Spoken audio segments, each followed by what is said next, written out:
gartee ilmaan isaatis asitti galee fi gartee ishiinis gartee ilmaanii wajjin asitti galtu barbaada. Ati maaliin dhuftee gooti? Harma akka bikun. Maal taateeti? Maal ta'uu kan jabba isaa gooti isiin gana? Anaatu keessa akka aaranii bira ammaan tana caalaa Ati fayyaa qabdaa dura sammuu fi kisiyaatu jirtiiti. akkamitti akkamatte Assalamu alaikum warahmatullahi wabarakatuh. Hordoftoota Caalaa har'a akkuma qabdanitti kimiyaan osoonii fi rakkoo mana keenyaa keessaa gartee ijoollee xiyyaas fuutee mana obboleettii xiyyaattis laayitee karayyuttuu laaqaa jirtu har'aan danaas kunoo deemtee kaleessaas akkuma viidiyoo ishee agartanii jirtanitti har'allee itti deebitee mana namaa bultii namaa seentee laaquudhaaf haddadaa jirti yookaanis dhaadachaa jirti dhiifamaa akkasitti gaabadhaasaanis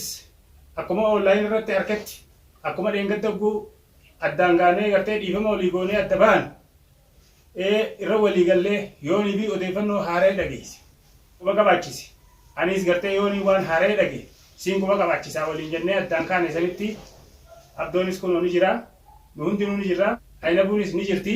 hundi keenyaa bakka ol geenyetti gaa waan kanaaf dhufanii na bira jiraniiti gamanummaan salaantaa gaafadhaa dura. Assalaamu alaikum warahmatullahi wabarakatuh.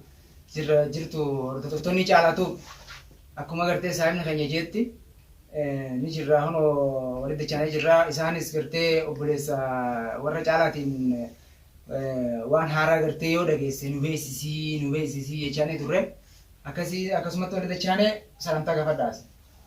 Assalamu alaikum warahmatullahi wabarakatuh. Hordoftoonni Caalaa Tiyuub bakka jirtanitti nagaan keenya kan hundi irraa madde isin bira haa guyyacha. Egaa dhimmichuma kimiyaa keenyaati akkasitti uumarra waliigala jala jirra. Akkasitti oduu haaree har'a isii agarree bas qaamaan osoo hin ta'in gara gartee miidiyaatiin isii agarree isii tun gartee haala biraa keessa akka isin jirtus hubanne akkasii walumaan taanee waan kana waliin sirreessin jennee akkuma waliigallee irratti deemaa jirra. Akkasitti waan kanarratti hunoo asitti wal geenye kana dura waa'ee kanaati irratti obboleettii keenya inabu waliinis walollee turre Caalaa waliinis walitti buunee turre amata meeqa waliin nyaachaa turre walitti buunee turre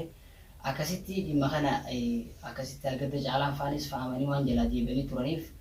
har'a isii waan agarreef waan kanarratti maal akka godhuu qabnuu fi akkamitti akka deemnu irraa wal argine irraa wal mari'achuudhaaf mana Caalaatti argamnee jirra. Tanaan isiniin ja'a inabu hordoftoota Caalaa Tiyuub. Salaamtaa gaafadhu. Assalamu alaikum warahmatullahi wabarakatuh. Jirtu hordoftoota Caalaatu. Baga jiraatan isiniin jechaa gaa kunoo dhimma kimiyaatiif har'a wal geenye badhaasaallee kunoo gaa itti gongorree dhiifama gaafanneeti har'a inninis isin biraan dhufaa jee waan eegaa turreef amma dhufe mee waan inni fidatee dhufe walumaa itti yaana. Egaa an jalqaballee isinitti himeetiin ture isintu naan amanin malee ani garuma keessaniin jiran ture yeruma hundaa'u an akka nama tokkootitti isin silaa dhalaadha. Caalaa keenya akkasii miti waan akkanaatiin illee garuu atiitu mucayyoo tana akka waan ani isii baasetti lakkaa'u ture. An atillee fimeetiin isallee fimee isin hundinallee amanuu turtanii garuu hanga qaamaa hin arginitti. Ani nama gartee waa'ee gartee dubbii diras garuu miti gartee kunoo amma waan kun qaamaan dhuftee as baate akkasitti gaa kunoo mucayyoon tun har'a osoo nu biratti hin ta'in bakka biraa deemtee kunoo yaa'ii balaa biraa buuftee ammata biraa keessatti argama. Kanarraa nuti ammoo wanni hundinuu ana qofallee osoo hin ta'in dhimmi tokko waliin isiinis hunda keenya waliin nu qabdi. Dhimma kana akkuma argadde osoo wanni kun dhufin dura dubbannee turre amma wanni kun dhuftee agarree jirre dadbaanee. Saniifuu amma waan kana haalli isiitii sun warra jirti. Dhimma kana amma dhibbatti waan agartan natti fakkaatti maaliif mucayyoon tun baalageedha an jalqaballee isiniin jeetin ture isiin tun obboleettii yaanaati tubbeefa ani isii tana. Amma tanumarratti dubbii teetirratti siyaafaan hin fuudhaa dhiifamaatii badhaasaa keenya dhugaadha duraan dannillee walitti bannee hedduu gartee wal shakkineetis haala hedduu keessa waliin turre alhamdulillah egaa rabbiin sanuma hundaa'u oolchee as geenyee jirra. Intalti tuni ilmoo ijoollee tiyyee jechuu fuutee baateeni akkuma beektan sanitti deemtee dhimma namaa bultii intala fakkaattu akka isii ta'e ilmaan namaa facaaftee gartee ilmoo harma luytu facaastee deemte. Irra dhiistee deemtee dhabamtee eegaa abbaan mana sii kun tabiraa isii duubaan fuudhee osoo bultii isaa uwwifatee ilmaan kana hunda gartee rakkoo adda addaa irratti agartee wajjiin itti laffaatee maqaa isiitti yoo barbaadanii furmaatee jawaadeedhaa jechuudha. Ilmaan sii kana bira dhaabbattee ilmaan jawaatee kana bira dhaabbattee osoo waliin fuudhinis ilaa hanga ammaatti rakkoo hundaa wajjin baadhattee wajji dabarsitee rakkoo san keessa dabranii arra wal fuudhanii bultii isaanii uffatanii nagayaan jiraachuu isaanii oggoo harkan asii mana siitiis bultii isii wallaaltee jeexee baatee deemtee bultii namaa seentee intala sanii wajjin arraan tana gartee as deebitee ilmaan keessan akkaan ilmaan kiyyatti fudhadhe sanittiin anaatuutu istirateejii asii diriirsaati bifaan ani itti fudhadhe saniin anaa si gorsaate yaani gorsituu taateefi deeytee mana namaa seentee gartee deemtee yaa'ii godhuudhaaf balaa biraa buusuudhaaf rakkina biraa keessa nuun noquudhaaf namaa wajjoolin nu buusuudhaaf gartee ana qofaa miti isin obboleeyyan illee isinirraa hangattu jechuu booti hayyee ilmaan kiyya kana eeysa keeyseetiin tanti tun eeysa dhiifteeti deemtee ganda keessa deemtee yaa'ii godhu jirti hayyee amma booda giseen fi yoo isin tun gartee hawaataa taate booda dubbachuun keessan ni oolama hin oolamu egaa maaltu maatu bultiisiitu itti wallaaltee kaatee facaattee deemte egaa maaltu geessee bultii namaa keessa isiin haqee wammaa sokkunoo taa'u jirti isiinis deemtee ilmaan kana biraa ija jaamuudhaaf achi naa dhaquudhaaf intala sana hojii yaa'ii barbaaddi moo maal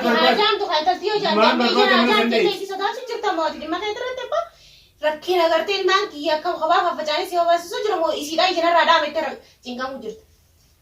Ijoolleen tiyyatuun isii bira jirti moo isii bira hin jirtu? Ijoolleen irraa fuudhee kadee qashan keessatti irraa fuutaati isuma tana osoo hin zaalii bari yoon bakka isiin jirtu san akkee beekee darajaa hanqa kana geessu ija cuqaalattee taa'u jirtaati. Hanqa dubbiin deemtee darajaa kana geessu. Osoo sitti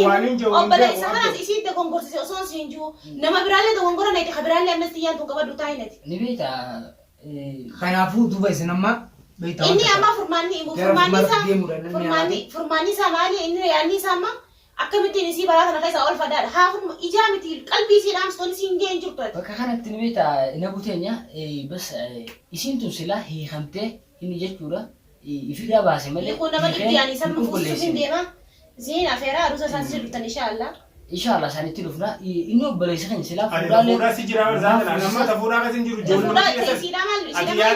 Jolle rafu to funyang kapte rafu to biar negeni jolle dia sih ya jalan nama isi kana dimmu dikabata mal sami kaya wani ni nara di sini aku rafu rai nana dia dakika shanati furatu furu wani ni ana furatan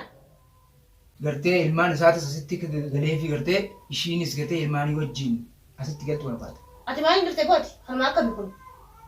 maal taateeti amma kana kan jaka saa gooti siin gana akka wantu anatu keessa akka aarani beeta amma tan caalaan ati fayyaa qabda dura sammuu likisi yaatu jirti akkamit akkama adeemti amma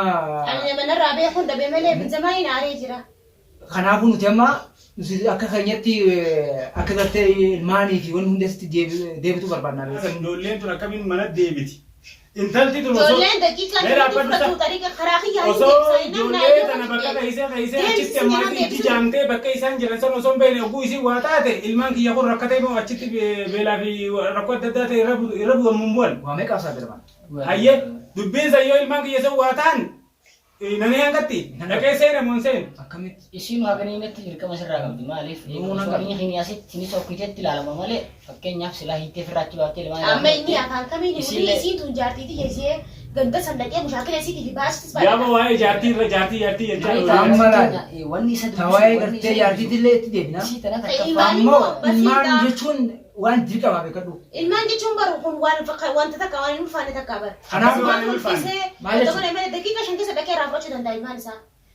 akka isiin fuuta santiin irraa fuudha feetu toftaanis dirqamaanis jennaan nati dee karaa kiyyaaniin fuudha haa jechaa jiran ammaa warra gartee asii achi dhaqee achitti ija gartee wanni godhan jechaa jirtan ijarraa jijjiiranii maal jechuudha nuti ilmaan isiin barbaannu isii nuti ilmaan keenya taan irraa barbaanna malee isii irraa nuti ilmaan keenya barbaanna isii ijaa miti qalbii yoo fedhe warraa jirtu siin jee baran guutumaa guutattu shakluma siitu haa jirtu isii yoo fedhe jechuun gaa wanni kennamu nuti isiichi jirtu biratti ilmaanii bira jiru biratti wanni kun adagaan kun yoo gaggeeffame wanni si beeku wanta isiin kun bikka gartee warra ijjiirraa jijjiiramte bira jirti malee isii warra kaan bira jirtu ilmaan sanarraa akka gartee ilmaan isiin kan jiru ilmaan akka waan mana dhiiftechi jirtuuti malee ilmaan fudhatee ati duba si yaachistu ilmaan kana dhiistee yaa'ii saniif ganda keessa deemuun kun ilmaan kana maal turre gaayatee yaadu nama nati tajaala akkamitti irraa fuuta yaa'ii gootee irraa fuuta yaa'ii godhee bakka isiin maytuuti karaa isiin deemtu tanaa dhalaala naaf isii walirraa bareeda irraa siifite aboo badhaasa biyyoo sana akka baalummaa ishee qabdanii beektan obboleetii xiyyeettee gochuun keenoo lammuu beekaa biyyoo sana baalummaa ishee isiin qabdanii irra jirtu beektan hubachiisuu barbaada kana tanii nan dhaammadhu ani ammaan booda obsaas fixadhe deemtee gandaan an nagee wajjin qabu amata meeqa guutuu nagee an wajjin nyaadhee wajjin dhugee harkaa afaan taanee wajjin jiraachuu jiru garte achi seentee ammaasiis yaa'ii godhuudhaa deemte yaa'ii biraa keessa nagalchuu deemte kanaafuu waan biraati as deemu achi namni turee akka isiin quba deettee qabaatu gartee wanta koo hin jiru tumanii fiifuu uummata wanta haadhaati. Ati fahamti yoo san akka ishiitti si jibbitu ni beekta.